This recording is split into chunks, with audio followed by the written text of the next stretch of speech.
সালাম আলাইকুম, সবাই কেমন আছে? তো দেখেন আমি একটা ফোন নিয়েছি। আজকে দুঃখের বিষয় হলো কি, আমার এখন কান্দা চলে আসতেছে, ঠিক আছে? এখন আমার প্রচুর পরিমাণে কান্দা চলে আসতেছে।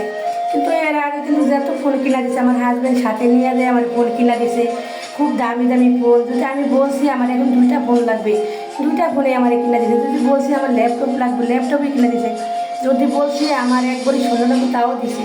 কিন্তু আজকে আমার হাজব্যান্ডের কথা খুব মনে পড়ে। তার জন্যে আল্লাহর কাছে দোয়া করে আল্লাহ যেন তার ব্যস্ত বাসি করে।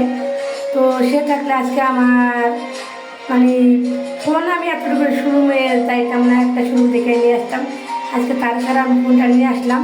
তো সেক্ষেত্রে আমার মনের মধ্যে অনেকটাই কষ্ট আছে। তো আমি আমার হাজব্যান্ডের জন্য বলি, যান তুমি যেখানে থাকো, তুমি ভালো থাকো, আমিও তোমার কাছে চলে আসবো, সমস্যা নেই। আল্লাহ তোমার যেন বেশি ভালোবাসে তার তলায় নিয়ে যাবে। তো আমিও তোমার ভালোবাসি, সারা জীবন আমি তোমার পাশেই থাকবো। তো তুমি ভালো থাকো আমার হাজব্যান্ড। আজকে তো আমার হাজব্যান্ডের কথা খুবই মনে পড়তেছে। ফোন কিনতে আমার এখানে কিন্তু কান্দায় মানে অনেক খারাপ লাগতেছে। মাঝে মাঝে আমি এরকম অবস্থা হই, আমি এখানে বৈশা পড়ি। তো আমার অনেকটাই কান্দা লাগে আমার হাজব্যান্ডের জন্য। অবশ্য কালকে আমি কবরস্থানে যাবো ফোনটা নিয়ে, ওইখানে আমি ভিডিও করবো, তোমরা দেখতে পারবা। তো সবাই কিন্তু ভিডিওটা আবার দেখে সেরে লাইক কমেন্ট শেয়ার করো। তো সবাই কিন্তু আমার হাজব্যান্ডের জন্য দোয়া করো, আমার মায়ের জন্য দোয়া করো।